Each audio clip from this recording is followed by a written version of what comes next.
안녕하세요. 미국 주시로 온 대학이 미존입니다. 오늘은 그동안 미존 채널에서 제공해드리지 못했던 탑다운 인베스팅 방식의 접근 방법을 소개드리기 위해서 특별히 기획된 코너 프로틴과 함께하는 매크로 이야기를 보내드릴 순서입니다. 오늘은 그 두 번째 순서고요. 오늘도 전반적인 경제의 매크로 이야기를 들려주실 분을 소개드리겠습니다. 프로틴 그리고 프루츠 투자 자문의 이선철 대표님을 모셨습니다. 안녕하세요, 대표님. 안녕하세요. 잘 지내셨나요, 그동안? 네, 뭐 시장이 아시겠지만 난리여가지고 저희도 좀 바쁘고 좀 정신없이 지냈습니다. 예. 근데 제가 예전에 대표님께서 말씀하신 다른 영상들을 보면 네네. 저랑은 좀 이제 상반된 견해를 많이 갖고 계셨어요. 그래서 조금 시장에 대해서 어두운 좀 미래를 예측하신 부분이 있어서 어떻게 네. 보면 대표님이 예측하셨던 미래가 지금 음, 현실화되고 있는 게 아닌가 이런 생각도 좀 해봤거든요. 네. 그런 부분이 아직도 비관적이긴 한데요, 개인적으로는. 예. 근데 이제 매크로 환경이나 봤을 때 아마 내년 말까지는 좀 어려울 수 있다. 다만 올해 3, 4분기에 조금 반등이 나올 수 있다고 보고 있고요. 그러니까 2분기까지 지금 저희가 이제 5월이니까 이번 달 아니면 다음 달부터 좀 시작이 될 수 있다고 보고 큰 텀에선 내년까지 좀 안 좋을 수 있을 것 같은데 아무튼 뭐 음. 좀 오히려 지금 좀 많이 성장주에 들어가서 타격을 입으신 분들이 계시다면 조금 있으시면 그래도 더 좋은 가격에 이렇게 좀 포지션을 줄이실 수 있는 그런 기회가 오지 않을까 그렇게 예상은 하고 있습니다. 예. 저는 오히려 네네. 저랑은 약간 다른 방식으로 시장을 바라보신 부분이 마음에 듭니다. 왜냐하면 제가 네네. 생각할 때도 저는 굉장히 긍정적인 시각을 가지고 네. 있기 때문에 조금은 이제 다른 시각에서 어떠한 견해를 갖고 계신지 또 대표님의 말씀도 들어보고 그러면서 이제 우리가 서로 좀 배울 수도 있고 그 그렇죠. 접근 방법을 달리해 볼 수도 음, 있는 거잖아요. 그래서 음, 오늘도 이제 두 번째 순서인데요. 아무래도 지난 방송을 제가 좀 모니터를 해보니까 유튜브보다는 프로팅이라는 웹사이트를 통해서 이제 컨텐츠 전달에 익숙하시기 때문에 첫 네네. 방송에 이제 긴장도 좀 많이 하셨던 것 같습니다. 제가 오늘은 보통 조금 글로 컨텐츠 전달을 항상 프루팅에서 하다 보니까 아무래도 네. 좀 영상이 많이 부족하니까 좀 그 부분 조금 이해해 주셨으면 다만 이번엔 좀 더 간결하게 해보겠습니다. 임팩트 있게. 예, 고맙습니다. 오늘 방송은 조금 더 편안한 마음으로요. 저랑 대화하시면서 네네. 풀어나갔으면 좋겠습니다. 자, 그러면 프로틴과 함께하는 메트로 이야기 그 두 번째 이야기 바로 시작합니다. 자, 인플레이션에 아무튼 왜 생겼을까? 일단 이 부분은 짧게 짚고 그리고 그 대처 방안에 대해서 제가 말씀을 드리고 싶어요. 일단 인플레이션은 아주 유명한 분이죠. 이분이 이제 밀턴 프리드먼이라고 인플레이션은 항상 언제나 어디서나 화폐적 현상이다. 혹시 저기 화폐적 현상이라는 게 무슨 얘기일 것 같으세요? 뭐 화폐가 많아지면 가치가 네. 떨어지기 때문에 생기는 게 인플레이션이다. 뭐 이런 해석이 아닐까요? 아, 그렇죠. 정확합니다. 한마디로 그냥 통화량이 증가하고 통화량이 줄어들고 그 화폐가 어떻게 되느냐에 따라서 발생하는 게 항상 언제나 어디서나 인플레이션이다라고 얘기한 게 이제 밀턴 프리드먼이고 굉장히 이제 유명한 이제 통화주의를 이제 얘기하신 분인데 예. 사실 근데 이제 지금 뭐 정부나 연준이 하는 얘기들을 예전부터 들어봐도 통화량에 대한 얘기는 없죠. 거의 없고 항상 수요와 공급에 대해서 얘기를 하고 뭐 공급망 차질이 있어서 뭐 지금 이제 팬데믹으로 공급망 차질 때문에 인플레이션이 일시적이다라고 얘기를 하더니 뭐 이제 아주 여러 가지 그런 이제 좀 수요 공급 사이드에서 많이 얘기를 하거든요. 네. 예. 가장 사실은 핵심은 우리는 통화량만 볼 줄 안다면 사실 인플레이션을 미리 예견할 수 있었다라고 말씀을 드리고 싶고 예. 방금 말씀드린 것처럼 이제 지금 연준이나 글로벌 중앙은행들은 통화량에 대한 언급은 없고 늘 뭐 수요 공급 얘기만 하는데 그게 이제 기본적으로는 케인즈학의 바탕을 둔다고 생각을 하시면 될 것 같아요. 예. 다만 이것도 정통 케인즈학을 그대로 따라하는 게 아니고 아주 유리한 것만 차용을 해서 얘기를 많이 하는데 음. 케인즈학이라는 게 기본적으로 그냥 핵심은 이 한 문장으로 정리할 수 있을 것 같아요. 시장 경제가 불균형해질 수 있는데 그럴 때마다 아주 시장보다 유능하고 똑똑한 정부가 개입을 해야 된다. 이제 이런 예. 말이거든요. 근데 예. 반대로 진짜 케인즈학에서는 다만 오히려 그게 너무 개입이 심해져서 과열이 됐을 땐 바로 또 빠져나와야 된다인데 보통 중앙은행들은 또 정치라는 이제 포퓰리즘하고 연결이 돼 있다 보니까 이제 빠져나오는 건 또 쉽게 하려고 하지 않죠. 작년에만 해도 진작에 빠져나와야 되는 거를 자꾸 일시적이라고 얘기하고 인플레이션이 공급망 문제인데 내가 그걸 어떻게 알았겠냐. 이제 이런 얘기들을 많이 연준 위원들이 했고 통화량 정말 중요한 통화량에 대한 언급은 없이 이제 계속 뭐 수요 공급 핑계를 댔는데 이제 와서 아무튼 인플레이션이 너무 강해지니까 인플레이션은 이제 강하게 잡겠다. 다만 저번에도 말씀드렸듯이 연준은 그걸 제대로 잡을 힘이 없을 것이다 라고 이제 말씀을 드렸고 그 부분을 조금 자세히 말씀을 드릴게요. 그래서 이제 예를 들면 뭐 그냥 정부가 유동성 통화를 풀어서 기업에 신용을 제공하고 이번 팬데믹 사태처럼 20년 3월에 이제 일자리가 다 이제 가게도 문을 닫고 이제 다 이제 셧다운이 돼버리니까 소득이 없잖아요. 그러니까 돈을 풀어서 신용을 기업한테 돈을 그냥 빌려주거나 줘버리고 그래서 일자리를 유지해라. 무조건 유지해달라. 다만 기본 조건은 그랬었고 또 소득이 끊긴 구직자한테는 이제 우리가 그냥 무료로 그냥 돈을 매달 너 원래 얼마 벌었어? 뭐 300 벌었어? 그러면 우리가 뭐 한 280 줄게. 뭐 아니면 200 벌었어? 그럼 그거보단 많이 줄게. 250씩 줄게. 이런 식으로 이제 다 뿌려준 거죠. 일을 안 해도. 그렇죠. 근데 이제 여기서 저희가 조금만 잘 생각을 해보면 만약에 모든 국민한테 저희 나라가 재난지원금을 이번에 줬을 때 100억씩 다 개인당 줬다고 생각을 해볼게요. 돈은 기본적으로 찍어서 주면 되는 거니까. 미국이 한 방식은 자기네들이 이번에 돈을 푼 거는 그냥 돈을 프린트를 했죠. 인쇄를 했죠. 그러니까 인쇄를 했다는 게 어떤 국채를 발행해서 다른 나라나 투자자들한테 그 돈을 빌려가지고 정당하게 빌려서 그거에 대한 그렇게 해서 이제 뿌린 게 아니고 미국은 기축통화국가이기 때문에 자기들이 돈을 찍은 다음에 그걸 중앙은행한테 되사게 하고 중앙은행이 이제 자기네 나라의 중앙은행이 그 자기네가 발행한 부채를 사게 하고 이제 그걸 이제 뿌려버린 건데 과연 그렇게 100억씩 만약에 저희 나라도 똑같이 따라서 100억씩 남발을 했다. 근데 양이 100억이었다. 그러면 인플레이션이 안 생길까요? 그러니까 만약에 미주님은 100억 받으시면 바로 뭐 할 것 같으세요? 100억 가지고요. 글쎄요, 뭐 이것저것 사겠죠. 그러니까 저도 뭐 당장 100억이라고 한다면 뭐 제 팔자에 없는 뭐 슈퍼카를 사러 간다든지 아니면 뭐 아주 뭐 고급 주택을 보러 가든지 일단 먼저 당장 쓰러 갈 것 같아요. 그죠? 그렇죠. 예. 그러면 당연히 뭐 예를 들면 슈퍼카라는 건 그만큼 만들기가 어렵고 생산이 한정돼 있는 건데 100억이라는 돈이 갑자기 허공에서 날아서 들어왔으니 당연히 그 슈퍼카는 순식간에 돈이 날 거고 그러면 그 회사는 당연히 가격을 올릴 수밖에 없겠죠. 이거는 인플레이션은 그러니까 통화의 양이 갑자기 급진적으로 많아졌잖아요. 예. 심지어 코로나 때에는 20년 코로나 당시에는 락다운을 했단 말이에요. 그래서 생산이 다 멈춰 있던 시기였죠. 미국도 그렇고 미국이 제일 심했고 중국도 잠깐 락다운을 했었고. 그렇죠. 근데 생산이 멈춰 있는데 돈을 그렇게 무지막지하게 뿌려버리면 수요는 엄청나게 올라가지만 공급은 당연히 안 따라와 주게 되는 거죠. 그러니까 자꾸 뭐 공급망 차질, 뭐 연준에서는 무슨 배가 안 움직여서 공급망 차질이 어쩌고 그게 아니고 기본적으로 사실 지금까지 역사적으로도 증명된 그 인플레이션에 대한 증명된 이제 학문은 통화주의, 밀턴 프리드만의 통화주의밖에 없고 케인즈학은 진짜 단 한 번도 사실은 70년대 이미 실패한 것으로 드러났고 케인즈조차도 밀턴 프리드먼한테 인정을 한 바가 있어요. 아, 이게 진짜 맞다.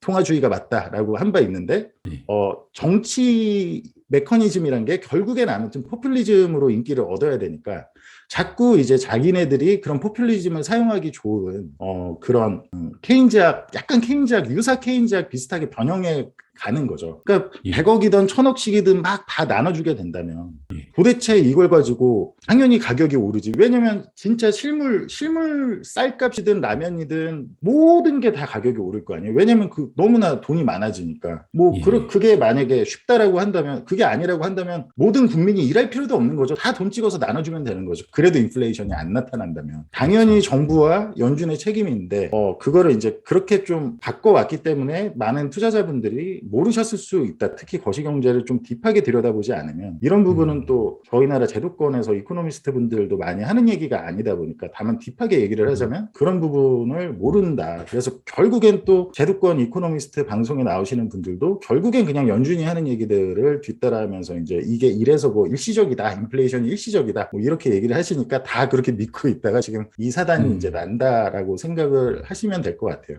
그렇죠. 그러면 지금 그 네네. 지난주 방송에서 말씀하신 부분하고 오늘 방송을 연결해서 제가 좀 정리를 해보면요. 네네. 지난주 방송의 핵심은 이거였습니다. 일단 우리가 이제 시장의 참여자 입장에서 내가 투자하고 네네. 있는 부동산 가격이 계속해서 올라갈 수 있을지, 주식의 가격이 다시 반등할 수 있을지, 뭐 이게 이제 우리의 관심인데, 네네. 이거를 이제 우리가 예측하기 위해서는 인플레이션이 잡힐 수 있을지 없을지가 관건이거든요. 그러니까 제일 최대 지난주에 관건이죠. 말씀하신 부분은 인플레이션이 과연 잡힐 수 있을까? 여기에 음. 대해서 우리가 한번 고려를 해야 된다. 이게 그렇게 쉬운 일이 네네. 아니다라는 말씀을 하신 게 지난주의 핵심이었고요. 네네. 오늘 말씀하시는 부분은 그러면 이제 인플레이션이 잡힐지 안 잡힐지를 우리가 좀 결론에 도달하기 위해서는 음. 인플레이션이 왜 생겨났는지 이걸 먼저 이해를 해야 되는데 음. 시장 참여자들의 많은 사람들 그리고 이제 전문가들이 이 인플레이션의 원인을 보통 이제 통화량에서 찾지 않고 자꾸만 수요 공급의 법칙에서 공급이 이제 코비드 바이러스로 인해서 많이 막히고 병목 현상이 생겨서 공급이 원활하지 못했다. 따라서 공급만 원활해지면 인플레이션이 사라질 것이다. 이러한 논리를 펼치고 있고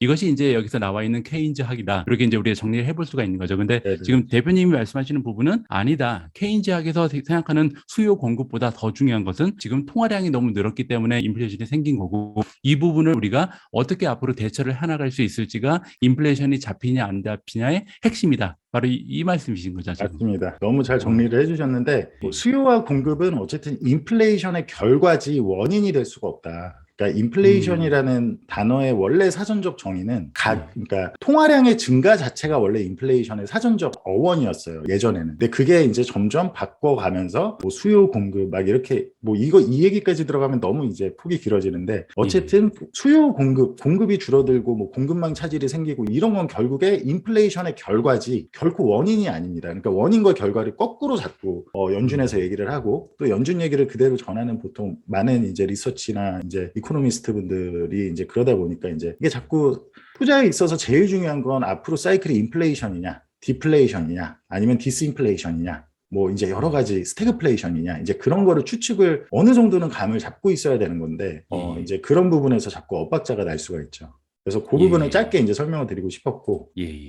이제 방금 설명한 드린 거를 조금만 더 시각적으로 더 쉽게 이해를 하시게끔 보여드리자면 요 빨간 선은 이제 인플레이션의 미국 인플레이션의 연으로 이제 몇 프로씩 올랐는지를 보여주는 이제 선이고요. 예. 검정색 선은 이제 미국의 M2 증가, 한마디로 통화량 통화량. 중에서도 이제 본원 통화가 있고 M2가 있는데 아무튼 M2를 보셔야 됩니다. M2가 어떻게 증가를 했는지 보여주는 선이에요. 이게 1942년부터 2022년 3월 1일까지니까 물론 예. 최근까지는 업데이트가 안 됐지만 꽤 아무튼 긴 기간 동안에 이제 차트인데 가만히 보실게요. 여기 이렇게 검정색 선이 이렇게 치솟아 오르면 그 뒤에 인플레이션이 따라서 한 2년, 3년 격차, 여기서는 한 3년 정도, 여기가 46년이고 요 예. 검정색 선이 치솟았을 때가 43년이거든요. 예. 예. 이제 한 3년 정도의 격차를 두고 인플레이션이 엄청 크게 따라붙죠. 그러네요. 그리고 이게 이제 여기가 이제 10%, 그러니까 요 43년이 한 17%까지 올랐었어요. M2가 일시적으로. 이게 2차 세계대전 당시거든요. 예. 예. 이렇게 전쟁 때문에 이렇게 통화량이 느니까 인플레이션이 오르고 통화량이 줄어드니까 인플레이션이 다시 또 시차를 두고 내려오죠.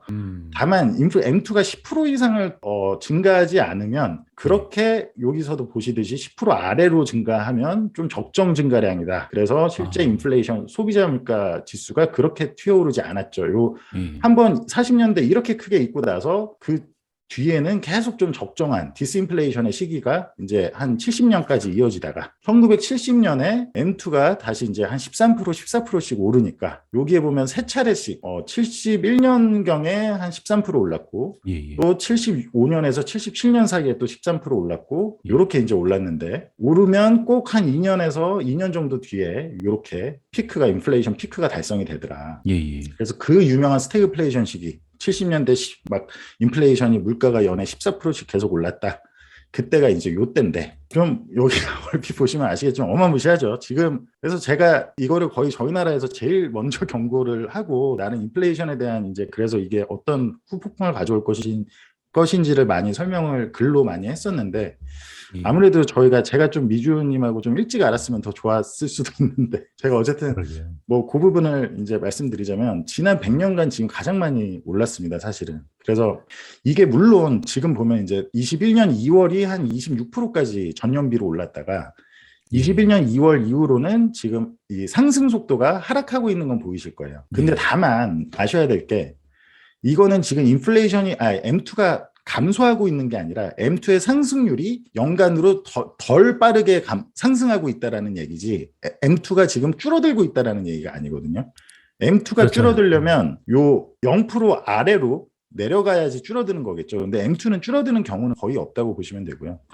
그러면 21년 2월에 이렇게 많이 올랐는데 제가 말씀드렸듯이 항상 M2의 증가와 통화량의 증가와 인플레이션의 피크는 약간 2년에서 3년, 빠르면 1년, 1년 6개월 정도의 시차가 있다. 그럼 지금 안 그래도 인플레이션이 피크를 찍었을 것이다. 물론 단기적으로는 저는 좀 조정을 받을 수 있다고 보지만 저희가 지금 한 이제 22년 5월이잖아요. 그러니까 예. 21년 2월에 이제 피크와 치면 지금 한 1년 3개월 정도 된 건데 조금 단기적으로는 조금 전월비 상승률은 조금 인플레이션이 진정될 수 있지만 제가 봤을 때는 23년 최소 아무튼 23년 초까지는 좀 위험할 수 있다. 22년 올해 말 그리고 좀 길어지면 23년 말까지도 인플레이션이 계속 높게 유지가 될 수가 있다. 더 올라가거나 이제 그런 시각도 있다라는 거는 이제 참고를 하셨으면 좋겠고 다만 피크를 친 지 1년 반 정도 됐으니 그래도 조금 요때보다 요럴 때는 이제 피크까지 한 3년이 걸렸고요. 70년대는 한 2년 정도 뒤에 피크가 항상 나타났는데 예. 요때보다는 조금 더 빠른 시기에 좀 올 수도 있지 않을까 피크가. 그렇게 이해를 하시면 될 것 같습니다. 그리고 이 또 하나 아셔야 될 게 이거는 사실 미국에서 되게 스태그플레이션을 주장하는 쪽의 주장이지만 다만 이거는 사실에 기반하는 주장인데요. 예. CPI가 예전에 요때 70년대 산정하던 방식과 지금 산정하는 방식이 많이 다르다. 그러니까 워낙 이때 고생을 하다 보니까 예. 1990년쯤에 미국에서 CPI 산정하는 방식 자체를 많이 바꿨는데 예. 그걸 어떻게 바꿨냐면 예를 들면 당연히 물가가 오른다는 건 집 가격이 올라도 그게 물가로 포함이 돼야 되는데 집값은 이제 빠져버리고 예. 집값을 물가에서 빼버리고 물가 측정하는 이제 그 바스켓에서 이제 빼버리고 대신에 이제 월세를 넣지만 이제 오너스 이퀴 OER이라고 그 집주인들이 어쨌든 지금 살고 있는 집주인들이 그냥 내가 생각했을 때 월세 지금 얼마 정도 받으면 될 것 같으세요라고 하면 내 생각에 지금 한 이 정도 받지 이 정도 되지 않아요? 그냥 이렇게 얘기하는 걸 가지고 그거를 대체를 했어요. 집값 대신에. 그러니까 실제 렌트도 아니고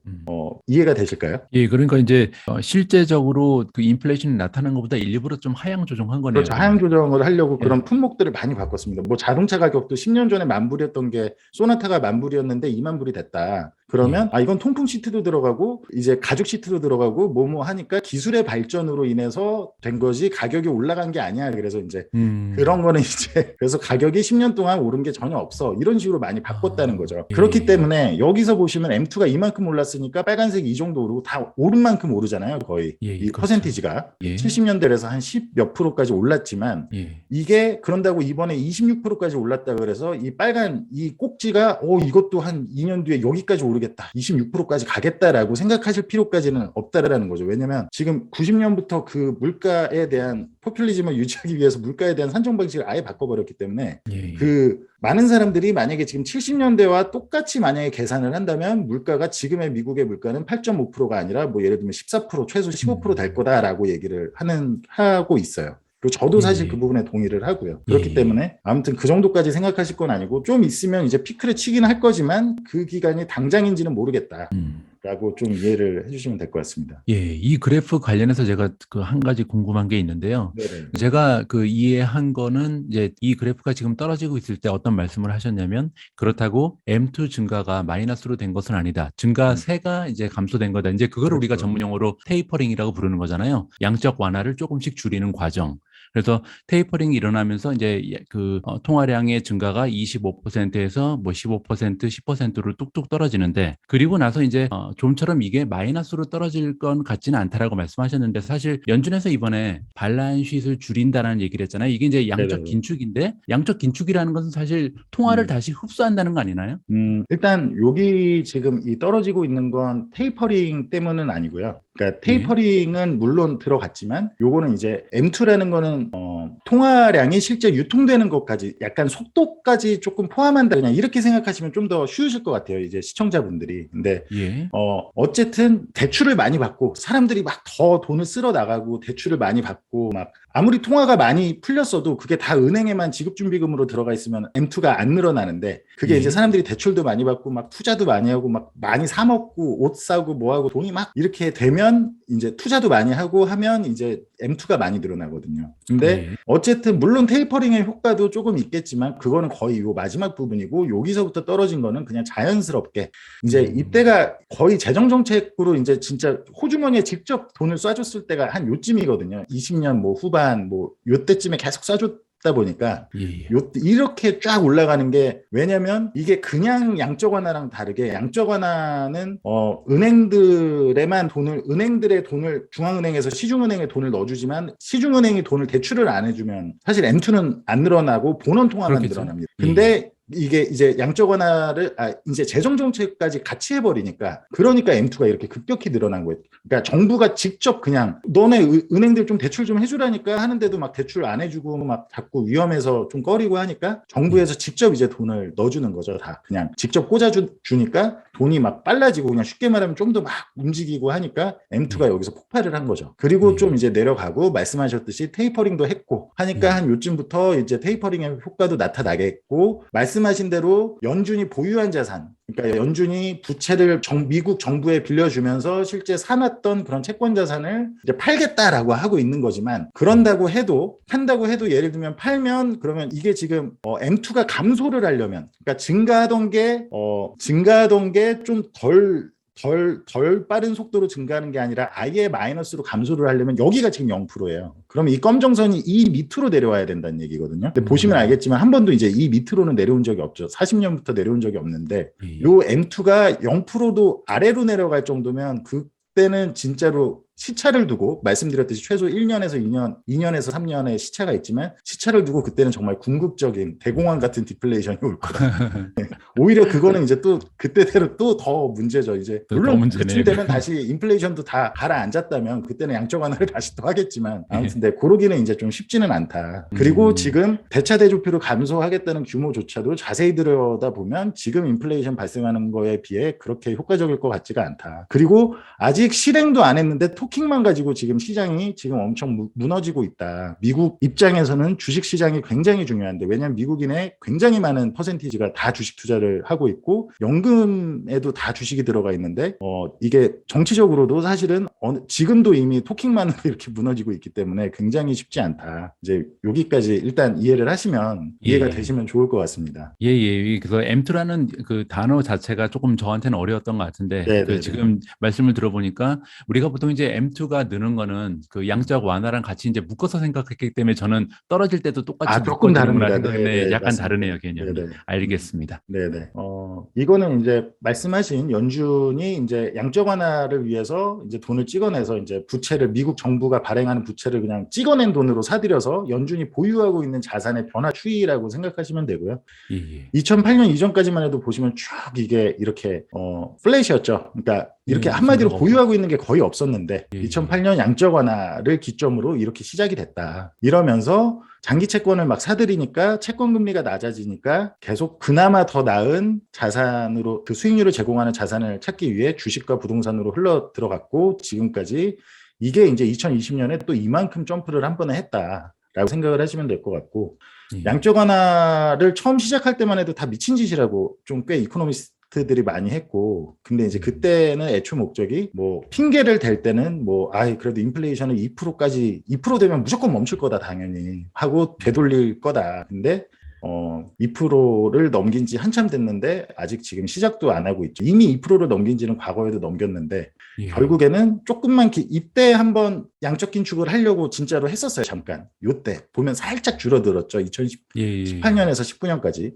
근데 예. 요때도 시장이 한 막 30% 40% 막 너무 크게 2018년에 흔들리니까 사색이 돼가지고 바로 저기 아니다 하고 이제 다시 이거는 코로나랑 상관없이 여기서 보면 다시 이렇게 늘어있죠. 연준이 매입한 자산이. 예. 그러면서 코로나랑 상관없이 이렇게 늘었는데 여기서 코로나 터지면서 또 이만큼. 그러니까 기존에 10년 이때도 미친 짓이라고 했는데 거의 2배를 더 가까이 이제 매입을 지금까지 연준이 한 거고, 이거를 이제 양적 긴축을 하고 뭐 어떻게든 우리는 인플레이션을 잡을 무기와 수단이 있다라고 얘기하지만 굉장히 회의적이다. 지난번 영상에서 말씀드렸듯이.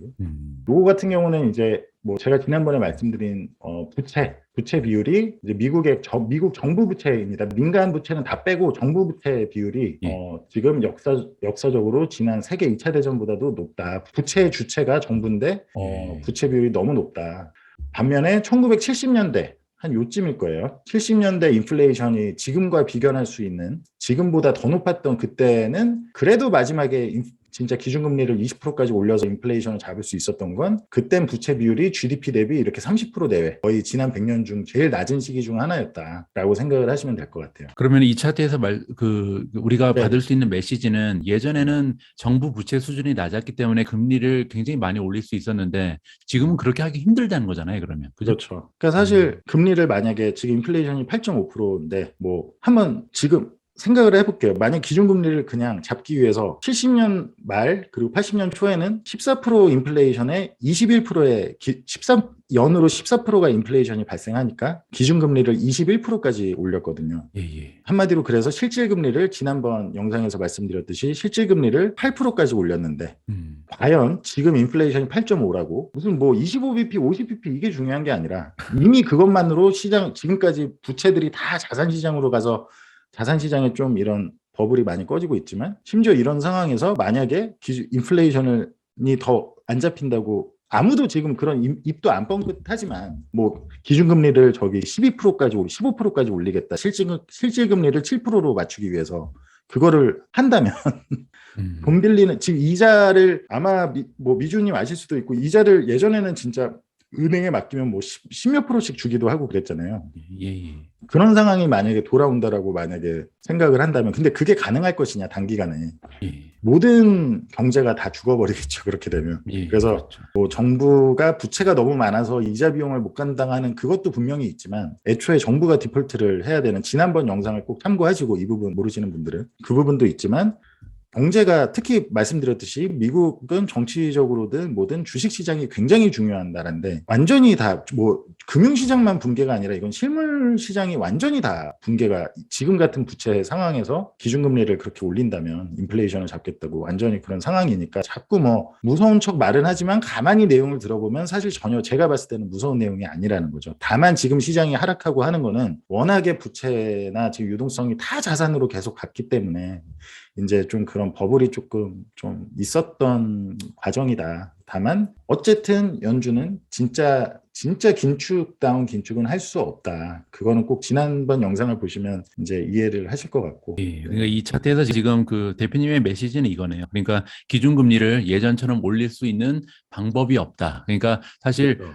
이렇다 할 무기가 없다는 거죠. 연준이 싸울 만한 무기가 없기 총도 때문에. 없고 총알도 없다. 사실은 총도 없다. 뭐 총은 그렇죠. 있는 척 하는데 사실은 총도 없다. 솔직히 말하면. 그러니까 겁만 줘서 지금 인플레이션을 잡으려고 노력하는데, 만약에 그렇죠. 잡히면 다행이고 안 가능성이 잡힐 높고, 가능성도 있다는 것을 우리가 생각해야 심지어 됩니다. 지금 아직 뭐 물가지표가 이제 내일이면 나오지만 잡히는 아직 전혀 기미가 없는데 자산시장은 먼저 붕괴하고 있고, 그러면 과연 연준이 둘 중에 하나를 선택을 해야 되는 순간이 오는데, 과연 바로 정말, 사실은 정말로 해야 될 거는 기준금리를 그렇게 올리는 게 맞는 거죠, 원래는. 진짜 경제학에 따르면.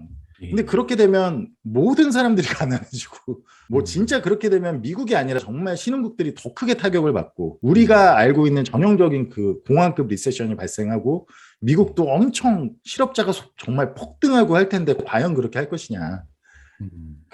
그러니까 지금도 그런 얘기는 입 밖으로도 안 내잖아요. 뭐 3%까지 올릴 거네, 2%까지 올릴 거네, 이걸로 막 누가 매파적이네 얘기를 하지만, 실제 인플레이션이 8.5% 발생하는 환경에서 제가 봤을 때 뭐 3%든 3.5%까지 올리든 전혀 턱도 없다. 지금 통화량 아까 는 거 보셨겠지만 전혀 턱도 없다라고 말씀을 드리고 싶은 거죠. 알겠습니다. 네네.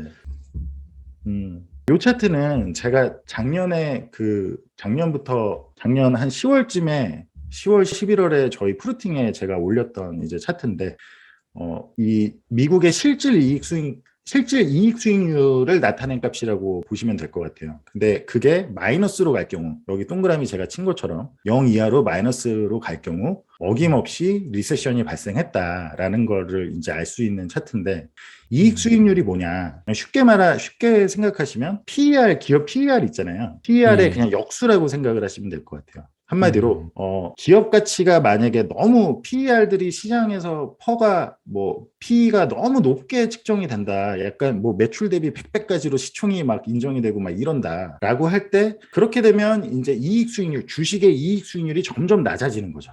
점점 낮아지겠죠. 주식의 S&P 500에 투자했을 때 기대할 수 있는 이익 수익률이 굉장히 점점 낮아지겠죠. 이제 예. 주식이 전체적으로 다 고평가가 되니까. 예. 다만 그럴 때 인플레이션이 발생하면 아까 말씀드렸듯이 그 금리가 시장에서 요구하는 금리가 더 채권에 대한 금리가 올라가니까. 근데 채권은 안전자산이잖아요. 그러니까 어쨌든 만기까지 기다리면 물론 인플레이션으로 인해서 화폐 가치가 약해질 가능성은 있지만 예. 만기까지 기다리면 어쨌든 원금은 보장을 받잖아요. 물론 예. 그 수년 동안 인플레이션이 뭐 연에 10%씩 발생하면 채권 투자자들은 완전 망한 거죠. 망한 거지만 어쨌든 만기까지 기다리면 이제 받는 안전자산이니까 주식이든 부동산이든 회사채든 이렇게 조금 국채보다는 조금 더 위험한 자산들은 더 높은 수익률을 제공을 해야 되거든요. 주식보다는. 그래서 그걸 계산을 할 수 있는 게 주식에서는 이익 수익률이라는 거, 어닝스 일드라는 걸 계산을 할 수 있는데 그게 또 이제 디비den드 일드 뭐 배당 수익률하고도 조금 배당 수익률보다 보통 계산하면 좀 더 높게 나오거든요. 예. 근데 그 이익 수익률이 실제 CPI랑 그러니까 소비자물가 지수 그러니까 물가를 대입했을 때 이익 수익률에 이게 이제 그게 이 차트가 이제 그 차트라고 보시면 될 것 같아요. 실질 이익 수익률. 그래서 이게 0 아래로 내려가면 한 번도 빠짐없이 항상 리세션이 시작이 된다. 그래서 이거를 제가 뭐 처음에도 말씀드렸듯이 저도 미준 채널을 굉장히 그 마이크로 관점에서 이제 바텀업 관점에서 굉장히 기업들 이렇게 하고 할 때 굉장히 참고하고 굉장히 잘 보고 있는데 그래서 조금 이제 매크로를 미리 조금 하셨다면 굉장히 더 좋았겠다. 제가 요거를 작년 한 10월, 11월 해가지고 올렸어가지고 그래서 이제 시작은 된 걸로 저는 보고 있습니다. 개인적으로는. 그래서 내년 말까지는 갈 걸로 보는데 물론 그런다고 성장주 투자한 분들한테도 제가 봤을 때 일단 3, 4분기에 좋은 좀 그런 모멘트가 있을 것 같다. 그리고 이제 그 차트는 조금 어렵기 네네. 때문에 제가 이제 네네. 잠깐 풀어서 설명을 드리면 네네. 일단 어닝즈 일드는 네네. PER을 바꾼 거잖아요. 그래서 네, 우리 그렇죠. 보통 네. 이제 그 멀티플이 20배다 이런 얘기를 많이 하는데 네네네. 멀티플이 20배라는 것은 분모랑 분자를 바꿔버리면 0.05가 나오니까 5%란 네, 말이에요. 그렇죠. 그래서 그렇죠. 이게 만약에 어닝 일드가 5%면 그러면 멀티플이 20배로 되는 주식이구나 우리가 이해를 해볼 수 있는데 그렇죠. 네네. S&P 500의 일드가 만약에 5%인데 인플레이션이 5%보다 더 높아버리면 이게 마이너스가 돼버리잖아요. 그렇죠. 5% 그렇죠. 빼기 네네. 8%면 마이너스 3이 나오니까 네네. 그렇게 되면 투자를 할 필요가 없는 거죠. 왜냐하면 투자를 해도 그렇죠. 마이너스 수익을 올리게 되니까. 그렇죠. 그럼 그렇게 그렇죠. 되면 결국 경기가 계속 주춤해지고 결국은 리세션으로 들어갈 경우가 굉장히 많다. 이렇게 맞습니다. 정리하면 되겠네요. 정말 설명을 너무 깔끔하게 잘해주셔가지고. 감사합니다. 제가 진짜 말로 사실 잘 못하는데, 아무튼 감사합니다. 예, 예. 이게 그래서 거기에 조금 하나 더 하자면, 채권에, 어쨌든 지난 2008년 이후부터 연준이 양적 완화를 했다라는 게 무슨 말이냐면, 장기 국채를 계속 정부가 돈을 빌리려고 발행하는 국채를 돈을 찍어내서 계속 사줬잖아요, 무한하게. 예, 그러니까 예. 장기 금리가 계속 하락했을 거 아니에요. 왜 그렇죠. 국채랑 장기 금리의 가격은 반대니까. 그래서 그렇죠. 장기 국채 가격이 계속 올라가면 그 국채가 제공해주는 수익률은 계속 하락하는데 그러다 보니까 그거보다 그나마 나은 이익 수익률을 주는 예를 들어 10년물 장기 국채가 뭐 3%까지 떨어졌다. 2017년에. 그럼 그거보다 그때 당시에 예를 들면 한 4, 5% 이익 수익률을 주는 이제 주식에 가고 그리고 부동산 같은 경우는 월세가 예를 들면 그때 당시에 뭐 저기 어디 지방 샀더니 그래도 한 4, 5%, 4% 정도 월세 전환이 나오더라. 그러면 어쨌든 국채에 투자해도 10년물 투자해도 3% 연에 3% 나오는데 그거보다 좀 더 주는 이제 부동산에 투자하고 그렇게 풀린 유동성이 갈 곳 없는 유동성이 지난 10년 넘게 계속 주식과 부동산으로 들어갔다라는 게 이제 그렇게 이해를 하시면 될 것 같아요. 결국에 핵심은 중심은 국채고 항상 기억하셔야 될 게 그래서 국채 수익률을 보는 거를 항상 그 투자자분들이 생각을 해주셔야 될 것 같고 그래서 지난 그렇게 유동성 정책이 펼쳐지고 계속 이어져 오니까 자산 가격들이 많이 좀 부풀어 온 상황이다. 좀 이제 그렇게 생각을 하시면 될 것 같고요. 그거는 이제 전체 주식 대비 이제 S&P 500 말고 전체 주식 대비 실질 이익 수익률 차트인데 요 전체 주식으로 하면은 2000년하고 지금만 마이너스다. 그러니까 굉장히 좀 심각한 너무 안 좋은 상황일 수 상황이다. 있다라고 이해를 하시면 될 것 같고요. 예, 예. 그러네요. 예. 요건 지난번에 보여드렸던 그 동일한 차트고, 그런 상황에서도 이렇게 항상 원래 이렇게 같이 붙어 다니면 1980년 이제 인플레이션이 잡히기 요때 이제 가장 이제 그 폴 볼커 의장이 진짜 그 결단을 내렸고, 그 뒤부터 이렇게 잡히기 시작할 땐 계속 같이 움직이든, 그래도 이거를 기준금리와 인플레이션율은 계속 이렇게 붙어 다녔는데 예. 그게 이렇게 벌어졌다. 과연 그래서 지난번 영상에서도 설명드렸지만 결코 연준은 앞으로도 봐라. 분명히 이게 쉽게 좁혀지지 않을 거다라고 저는 이제 말씀을 드리고 싶은 거고, 이번에 50bp 올렸지만 이미 지금 여기 지금 8.5까지 올라가 있죠. 그래서 그렇죠. 다음에 어떻게 될지, 그리고 중요한 건 인플레이션이 이렇게 많이 치솟았을 때는 항상 실질금리가 플러스여야 된다. 마이너스 뭐 요새 이런저런 연준 위원들이 자꾸 겁주고 하지만 이렇게 벌어진 상태에선 절대 쉽게 잡히진 않는다라고 말씀을 드리고 싶고요. 예, 예.